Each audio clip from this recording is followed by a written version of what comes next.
This is the story of Karen Perez.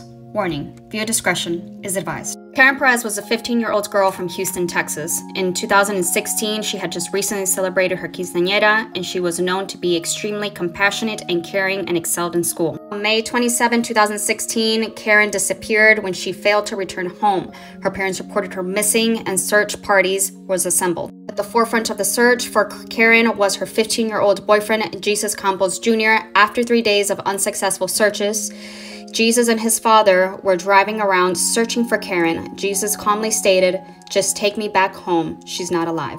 His father drove him to Houston police and asked him to admit to what he knew about Karen's disappearance. Jesus, however, denied knowledge of his girlfriend's disappearance. He didn't mention that he had seen her the day before she vanished at a taqueria. Shortly thereafter, another teenager contacted Texas EcuSearch and said that the day Karen disappeared, he had been with Karen and Jesus at the taqueria along with 2 other teenagers. He said that after leaving the taqueria, they had gone to an abandoned apartment in the 1600 block Avenue M, just across the road from the South Houston High School. The teen said he and another 2 teenagers had left to go back to school, leaving Karen and Jesus alone in the abandoned apartment. After receiving the tip from the teenagers, police embarked on the abandoned apartment. Inside, they discovered the lifeless body of Karen. She had been strangled and then stuffed in a cabinet underneath the sink.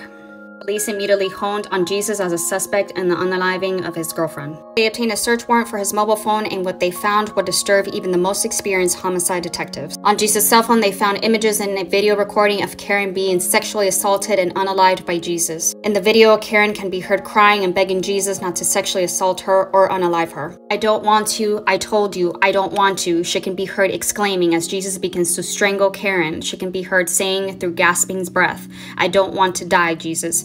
Investigators would also find text messages between Karen and Jesus in which he ordered her to skip school with him the day that she disappeared and meet him at the nearby tennis court. When she said that she couldn't skip school, Jesus told her that if he didn't do so, he would unalive her. Investigators would also discover that Jesus had taken photos of Karen after he unalived her. There were 2 friends who knew that Jesus had unalived Karen but failed to contact police. Also, there were text messages that revealed where it states, "Bros before hoes." CC footage TV would capture Jesus and Karen leaving the taqueria just moments before the events to the abandoned apartment where she would ultimately lose her life. Jesus would admit to the unaliving of Karen but failed to reveal a motive when he was asked why he unalived her, and he replied, "Yes, I did. That's all I'm saying."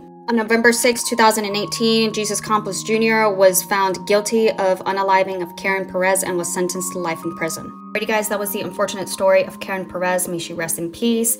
But remember to always take care. I love you guys. Make good choices, and I'll catch you in my next one. Bye guys.